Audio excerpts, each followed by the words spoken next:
नमस्कार दोस्तों, मैं दिव्यांश आप सभी का स्वागत करता हूं आपके अपने चैनल द एग्जाम्स अड्डा में। उम्मीद करता हूं कि आप सभी लोग शाकुशल होंगे। यूपी जीके में 5वीं क्लास है जहां हम लोग चर्चा करेंगे मृदा के बारे में। पर आज मृदा की क्लास से पहले हम लोग कल की क्लास का थोड़ा सा रिवीजन करेंगे जहां हम लोगों ने चर्चा की थी उत्तर प्रदेश के भौगोलिक परिचय के बारे में, क्योंकि कल के क्लास के कुछ पॉइंट्स बच गए थे, कुछ पॉइंट्स रिमेनिंग रह गए थे, उनको पहले कवर करेंगे, उसके बाद आज की क्लास को स्टार्ट करेंगे। तो चलिए आज की क्लास को स्टार्ट करते हैं। क्लास को स्टार्ट करने से पहले आप लोगों से एक हम्बल है रिक्वेस्ट है कि आप सेशन को लाइक कर दोस्तों का शेयर कर दीजिएगा। कम से कम 20 दोस्तों का शेयर करिएगा और उनसे कहिए कि वो आगे भी इसी तरह से शेयर करते रहें। पहली रिक्वेस्ट क्या है, लोगों को शेयर करने की। सेकंड क्या है कि आप सभी लोगों ने कनिष्क सहायक का batch free of cost launch कर दिया गया। अगर आपको इस बैच से जुड़ना है कनिष्क सहायक के बैच से, तो फिर आप लोगों के पास एक नंबर है 9889057003। इस नंबर पे आप व्हाट्सअप कर दीजिएगा कनिष्क सहायक लिख के। और कनिष्क सहायक में भी कौन सा कनिष्क सहायक, क्योंकि कनिष्क सहायक के वर्तमान समय में 2 एग्जाम्स ऑन द गो हैं। दोनों में से किस एग्जाम्स की आप तैयारी कर रहे हैं वो आप बता दीजिएगा, ताकि आपको practice set previous year question उन्हीं से संबंधित मिल सके। तो चलिए आज की क्लास को स्टार्ट करते हैं और आज के सेशन में जानकारी लेते हैं। पहले कल की क्लास का छोटा सा रिवीजन करते हैं। कल की क्लास में हम लोगों ने पढ़ा था उत्तर प्रदेश के भौगोलिक परिचय के बारे में, कि उत्तर प्रदेश का क्षेत्रफल 2,40,928 वर्ग किलोमीटर है, जिसको अगर हम लोग मील में तय करें तो 93,023 मील 93023 वर्ग मील के बराबर है। उत्तर प्रदेश में मृदा विभाजन के बारे में पढ़ा था कि किस प्रकार से मृदाओं का विभाजन होता है। और इसके बारे में हम लोगों ने एक चार्ट देखा था कि जब नदियां प्रारंभ होती हैं तो प्रारंभ होते समय उनमें क्या होता है, उनमें बड़े बड़े पत्थर होते हैं। ये बड़े बड़े पत्थर धीरे धीरे छोटे छोटे पत्थरों में विभाजित हो जाते हैं। और जब बड़े पत्थर होते हैं तो नदियां वहां पे बड़े पत्थरों के नीचे से बह रही होती हैं, उसके ऊपर समतल सा प्लेन हो जाता है, तो नदियां वहां विलुप्त हो गई, अनुपजाऊ जगह हो गई। फिर छोटे छोटे पत्थर, इसके बाद वो धीरे धीरे रेतों का छोड़ना स्टार्ट करती हैं। इन चीजों को समझने के लिए आपको थोड़ा सा प्रकृति को समझना पड़ेगा, नेचर किस तरह से काम करती है। नदी का बहाव का मतलब सिर्फ ये नहीं कि जल आ रहा है, जल के साथ वहां पे जो उपयुक्त सामग्री है जो जमीन में भी विद्यमान है, वो सभी चीजें भी एक स्थान से दूसरे स्थान तक स्थानांतरित हो रही। ये सिर्फ एक जल नहीं, पूरा का पूरा एक इकोसिस्टम क्रिएट करता है, और उस इकोसिस्टम को एक बार थोड़ा सा समझ के ही चलना पड़ेगा। इसके बाद हम लोगों ने जलोढ़ मैदान, नवीन जलोढ़ मैदान के बारे में चर्चा की थी। अब मैदानी भागों में या उत्तरी गंगा मैदानों को कितने भागों में विभाजित किया, इस बारे में हम लोग चर्चा कर रहे थे। तो चर्चा को प्रारंभ से स्टार्ट देखते हैं। फिर हम लोगों ने यहाँ पे चर्चा की थी उत्तर में भंवर और तराई के मैदान के बारे में, बांगर मैदानों के बारे में, तराई का क्षेत्र के बारे में, तराई क्षेत्र कहाँ कहाँ से। अब फिर हम लोगों ने यहाँ से चर्चा प्रारंभ कर दी थी बांगर और खादर के बारे में। तो कंफर्म कर लिया था कि बांगर और खादर के क्षेत्रीय आधार पे गंगा के मैदानी क्षेत्र का विभाजन किस आधार पे किया जाता है, वो 4 गंगा यमुना का दोआब। यहां से केवल क्षेत्र के बारे में, क्षेत्र के नाम से संबंधित डायरेक्ट क्वेश्चन पूछे जाते हैं, तो डायरेक्ट क्वेश्चन की हमें प्रैक्टिस करनी पड़ेगी। रुवेलखंड मैदानों के बारे में, अवध के मैदान के बारे में तथा पूर्वांचल के मैदानों के बारे में। जैसे गंगा यमुना दोआब की चर्चा करें तो गंगा यमुना दोआब को भी 3 भागों में बांटा जाता है, ऊपरी गंगा दोआब, मध्य गंगा दोआब तथा निम्न गंगा का दोआब क्षेत्र। अब ऊपरी गंगा दोआब, मध्य गंगा दोआब, इनके बारे में एक एक बारे में ध्यान से देखते एक एक लाइन। देखो गंगा यमुना दोआब से मतलब क्या हो, दोआब का मतलब क्या है, 2 नदियों का बीच का क्षेत्र दोआब कहलाता है। पंजाब क्या है, 5 नदियों से सिंचित क्षेत्र जो वो पंजाब कहलाएगा। दोआब क्या है, गंगा और यमुना इन 2 नदियों के मध्य का वह क्षेत्र जो अत्यंत उपजाऊ होगा। अत्यंत उपजाऊ क्यों, यहाँ पे गंगा द्वारा लाई गई सिल्ट भी में ही पाई जाएगी, यमुना द्वारा लाई गई सिल्ट भी पाई जाएगी। गंगा के जो जीवावशेष हैं वो भी पाए जाएंगे, जो यमुना द्वारा जीवावशेष लाए गए वो भी पाए जाएंगे। गंगा नदी ऊपर से लेके अपने गंगोत्री से निकल के जब तक का रास्ता तय कर रहे, इसमें जितने वो उपजाऊ पदार्थ है उन सभी का यहाँ विद्यमान होगा। और यमुना यमुनोत्री से लेके यहाँ तक आएगी तो इसका भी विद्यमान रहेगा, तो यह क्षेत्र अत्यंत उपजाऊ हो जाएगा। अब इस उपजाऊ में भी ऊपरी दोआब का जो क्षेत्र है वो सहारनपुर से बुंदेलखंड का लगता है। मध्य दोआब का क्षेत्र अलीगढ़ से कन्नौज या औरैया तक का लग रहा होता है। जो निम्न दोआब का क्षेत्र इसे कानपुर से प्रयागराज के मध्य का लग रहा होता है।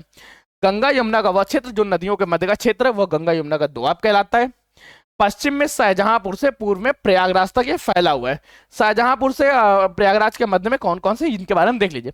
अब फिर हम लोग देखते हैं इसका रुहेलखंड के मैदानों के बारे में, कि रुहेलखंड के मैदान को कितने भागों में विभाजित किया जाता है, किस तरह से। यहाँ से डायरेक्ट नाम ही आप लोगों को कंफर्म करना है। रुहेलखंड के बारे में क्या है, गंगा के अतिरिक्त इन मैदानों का निर्माण, इसका जो रुहेलखंड का मैदान है इसका निर्माण रामगंगा व उसकी सहायक नदियों के फलस्वरूप हुआ है। कौन कौन सी नदियां यहाँ पे विद्यमान है, यहाँ पे आपको रामगंगा नदी तथा रामगंगा की सहायक नदियों के कारण यह क्षेत्र बनता है कौन कौन से, अमरोहा, बरेली, बिजनौर, बदायूं, मुरादाबाद, रामपुर, शाहजहांपुर, पीलीभीत और संभल। अवध के क्षेत्र के बारे में चर्चा करें। अवध का क्षेत्र क्या है, मध्य का क्षेत्र है, जिसके जो पड़ता है हरदोई, सीतापुर, लखनऊ, अयोध्या, अमेठी तथा सुल्तानपुर में। इस क्षेत्र में मुख्य रूप से गंगा, सरयू और गोमती नदियां विद्यमान है। परंतु इसकी अगर पूर्व की चर्चा करें, पूर्व में पूर्वांचल का क्षेत्र, उत्तर में उत्तराई का क्षेत्र है, उत्तर पश्चिम की चर्चा करें तो यहाँ रुहेलखंड का क्षेत्र और दक्षिण पूर्व में इसके गंगा यमुना का क्षेत्र पड़ता है।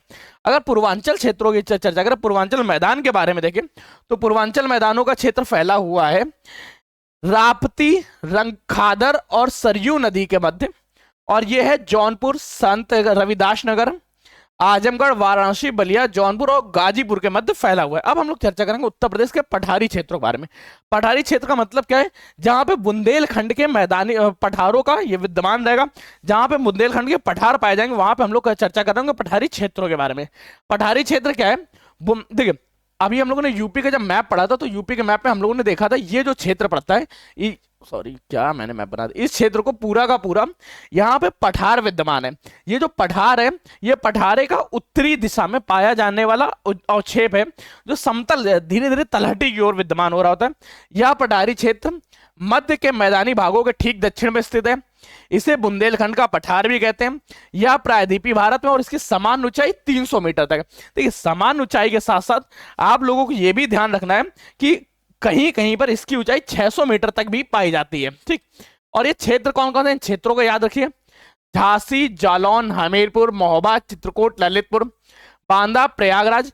प्रयागराज का मेज तहसील तथा करछना तहसील है चंदौली की। इस बात को ध्यान रखिएगा, प्रयागराज के मेज तहसील, करछना तथा चंदौली की चकिया तहसील तक यह फैला हुआ क्षेत्र है। चकिया तहसील तक बुंदेलखंड के पठार फैले हुए हैं, इसलिए इसे उत्तर प्रदेश के दक्षिणी भाग का पठारी क्षेत्र भी कहा जाता है। कुछ स्थानों पे इसकी ऊंचाई 600 मीटर तक हो जाती है, समान ऊंचाई 300 मीटर तथा कुछ स्थानों पे इसकी ऊंचाई 600 मीटर तक विद्यमान है। दक्षिण के पठार भाग को 3 भागों में बांटा गया। कौन कौन से? ट्रांस यमुना क्षेत्र, बुंदेलखंड क्षेत्र तथा बुंदेलखंड। बघेलखंड, बुंदेलखंड और ट्रांस यमुना क्षेत्र के बारे में चर्चा करें तो ट्रांस यमुना से ध्यान रखो, आगरा और मथुरा जिले में यमुना के पश्चिम का जो क्षेत्र होता है उससे हम लोग ट्रांस यमुना क्षेत्र कहते हैं। नहीं याद हो रहा तो इतना याद रखो, आगरा व मथुरा जिले के मध्य का क्षेत्र क्या कहलाएगा? ट्रांस यमुना क्षेत्र। बघेलखंड की चर्चा करें तो बघेलखंड के क्षेत्र याद रखिएगा, सोनभद्र, मिर्जापुर, चंदौली तथा प्रयागराज का कुछ दक्षिणी भाग जो मेच तहसील के अंतर्गत आ रहा है वो हम लोग विद्यमान करते हैं बघेलखंड पठार के अंतर्गत। यहाँ पे नर्मदा और सोन नदी की भ्रंश घाटियां उपस्थित है। इसमें सोन नदी, कर्मनाशा नदी, बेलन नदी इत्यादि प्रमुख प्रभावित हो रही थी। तथा जो सिंगरौली है, जो उत्तर प्रदेश में सबसे ज्यादा कोयला का उत्पादन होता है, वह क्षेत्र बघेलखंड पठार का एक भाग है, बघेलखंड पठारी क्षेत्र में उपस्थित है। अब इसके बाद हम लोग चर्चा करते हैं बुंदेलखंड पठार के बारे में। बुंदेलखंड का पठार क्या था? बुंदेलखंड के पठार के बारे में ध्यान रखो, ये उत्तर प्रदेश और मध्य प्रदेश को विभक्त करने वाला क्षेत्र है। वह क्षेत्र जहां से यूपी और एमपी की सीमा का स्थानांतरण, सीमा का निर्धारण होता है, उसे हम लोग कहेंगे बुंदेलखंड के पठार। इसके उत्तर में यमुना नदी, दक्षिण में विंध्य श्रेणी, उत्तर पश्चिम में चंबल नदी, दक्षिण पूर्व में पन्ना, आजमगढ़ नदी क्षेत्र याद रखो, झांसी, जालौन, महोबा, ललितपुर, बांदा तथा हमीरपुर, चित्रकूट के कुछ भी पठार। एक चीज ध्यान रखना, जो बुंदेलखंड के पठार हैं तथा विंध्याचल पर्वत का निर्माण, इन दोनों का निर्माण प्री कैरिबियन युग में हुआ है। कौन सा? प्री कैंप्रियन युग। ये पॉइंट याद रखिएगा, ये आपके काम देगा। प्री कैंप्रियन युग में इसका निर्माण हुआ है। अब हम लोग चर्चा करते हैं उत्तर प्रदेश की मृदा के बारे में, जिस क्लास को चर्चा करने के लिए आज के दिन हम लोग एकत्र हुए हैं। हमारा जो मुख्य उद्देश्य है उसके बारे में देखते हैं। उत्तर प्रदेश की मृदा का निर्माण किस प्रकार से होता है और कैसे होता है, इस चीज को ध्यान रखिए। देखिए, जब कभी आप मृदा पॉइंट पढ़ेंगे तो मृदा के लिए आपको 2-3 चीजें ध्यान रखने वाली है कि मृदा होती क्या है। सबसे पहले चलिए एक सेकेंड, मुझे भी एक सेकंड का वक्त दे तो सबसे पहले डालते हैं, हेडिंग डाल लो मृदा।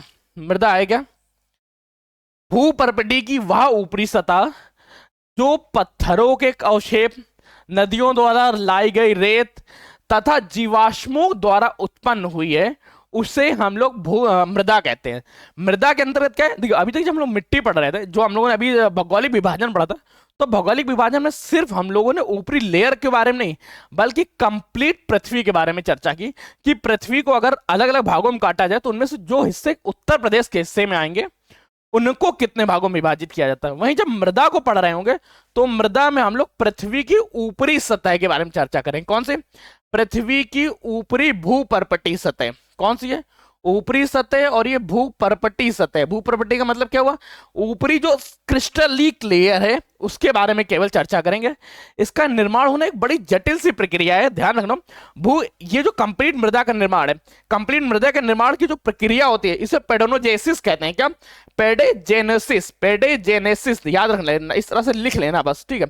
और मृदा का अध्ययन क्या कहता है? मृदा का अध्ययन पेडोलॉजी कहलाता है। कौन सा? पेडोलॉजी, ठीक। जो मृदा का निर्माण है यह प्रक्रिया पेडोजेनेसिस कहलाती है तथा मृदा का अध्ययन पेडोलॉजी कहलाती है। मृदा का मतलब क्या है? पृथ्वी की वह ऊपरी बारीक सतह जिसपे मानव चल रहा है, खेती हो रही है, उस पूरे क्षेत्रफल को अध्ययन करने की प्रक्रिया या अध्ययन करने का चैप्टर मृदा है।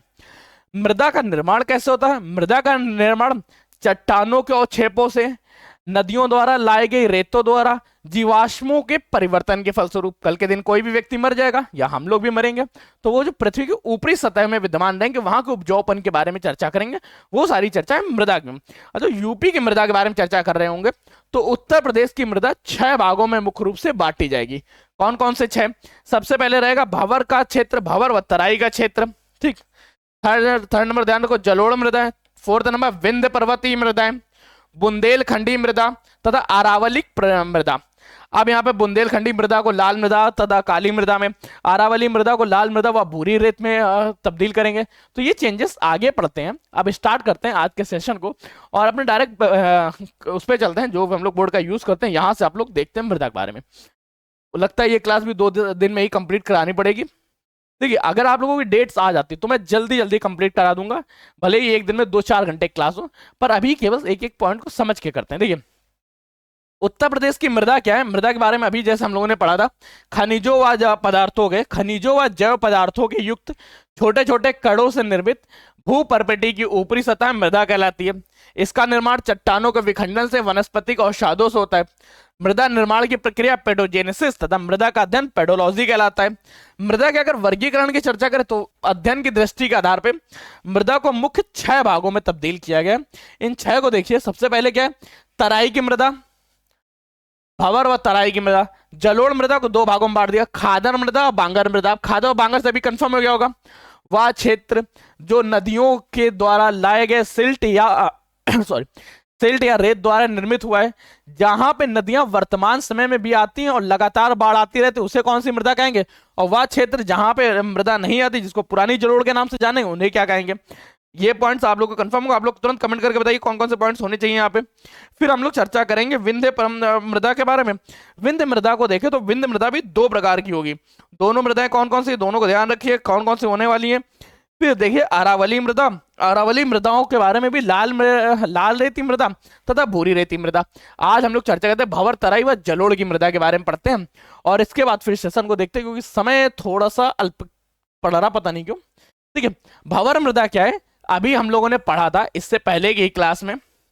नदियों का फ्लो प्रारंभ हुआ, प्रारंभ में बड़े बड़े पत्थर रुक गए। जो बड़े बड़े पत्थर रुक गए इसका मतलब क्या हुआ? नदियां अब इनके नीचे से बह जाएंगी। जब नीचे से बह जाएंगी तो इस फलस्वरूप होगा क्या?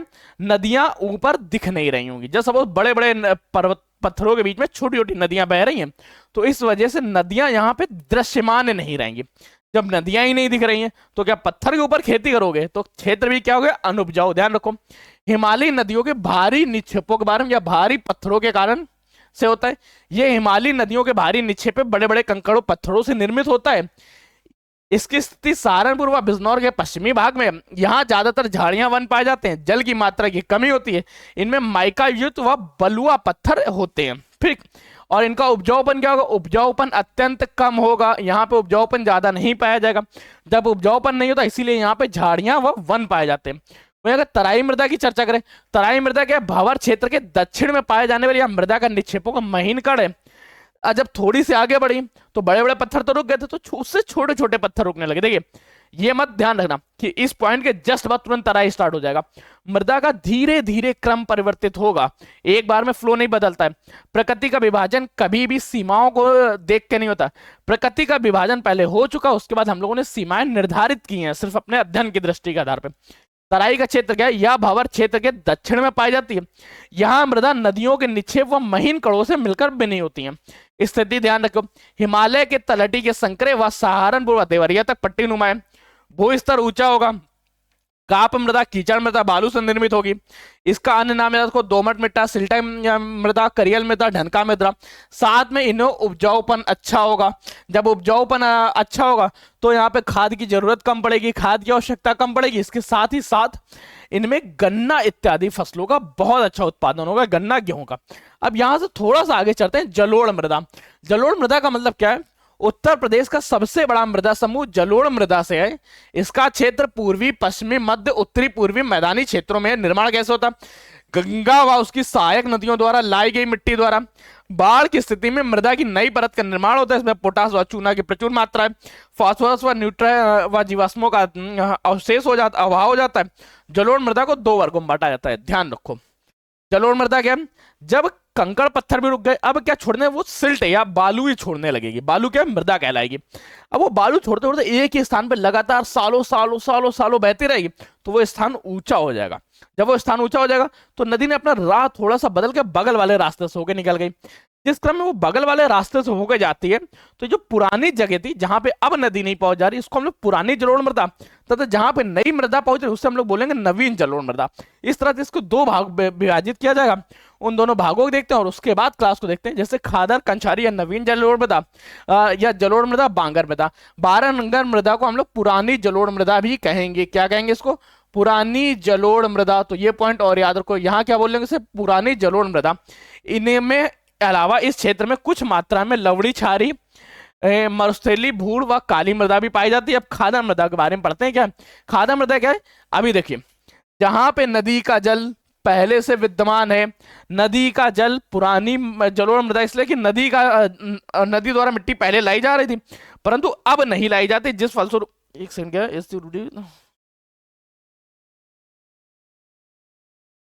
तो अभी एक न्यूज आ रही है कि इलाहाबाद हाई कोर्ट के बारे में है।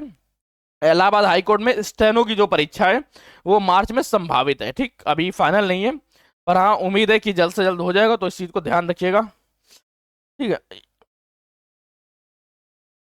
अब देखो इसके बाद देखते हैं। ठीक है, खादर मृदा के बारे में, जो प्रत्येक बाढ़ के साथ साथ परिवर्तित होती रहती है, उसे खादर या कछारी या नवीन जलोढ़ कहते हैं। ये हल्के भूरे रंग की छिद्रयुक्त महीन कणों वाली होती है।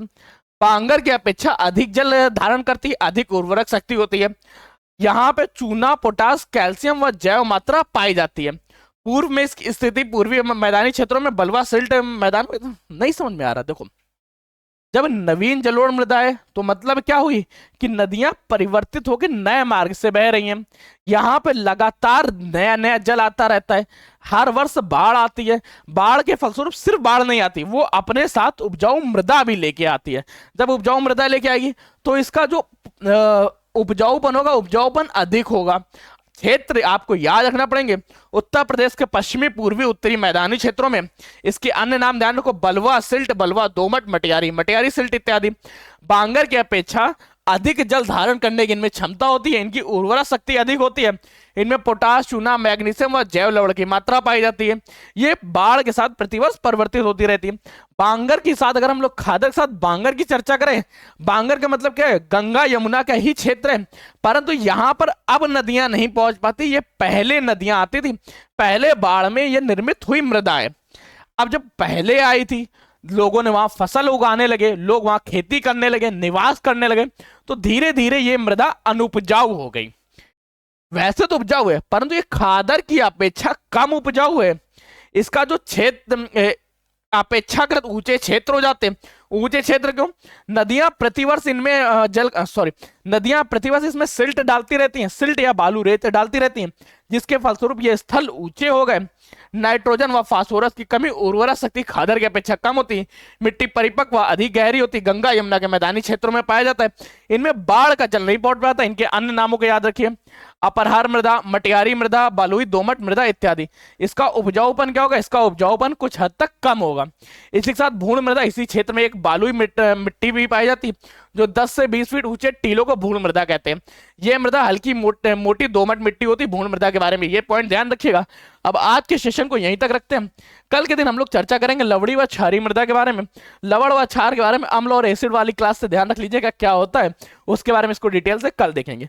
आज के सेशन तो यहीं रख रहे हैं क्योंकि समय थोड़ा सा अभी क्लास अपलोड करने में मुझे समय लगेगा, और कल फिर रिकॉर्ड करें, कल फिर देखते हैं। सेशन को यहीं रखते हैं, तब तक के लिए कीप स्टडी, कीप स्माइलिंग, पढ़ते रहिए, मुस्कुराते रहिए। पढ़ाई मुस्कुराहट एक साथ अच्छी लगती है, अकेले में दोनों ही अधूरे। और हाँ, इनमें से किसी की पीडीएफ अगर आप लोगों को नहीं मिल रही है तो आप लोगों के पास एक नंबर है 9889098890570003, इस नंबर पे बेधड़क होकर आप बता दीजिएगा, आपको पीडीएफ के बारे में प्रस्तुत कर दिया जाएगा। जो फ्री बैचेस चल रहे हैं उनको लेना है तो कनिष्क सहायक लिख के भेज दीजिएगा, व्हाट्सएप के माध्यम से आपको उन सभी बैचेस से जोड़ दिया जाएगा। आज के सेशन को यहीं तक रखते, तब तक लेके भी स्टडी, केबी स्माइलिंग, पढ़ते रहिए, मुस्कुराते रहिए। पढ़ाई मुस्कुराहट एक साथ अच्छी लगती है, अकेले में दोनों ही अधूरे हैं। धन्यवाद दोस्तों।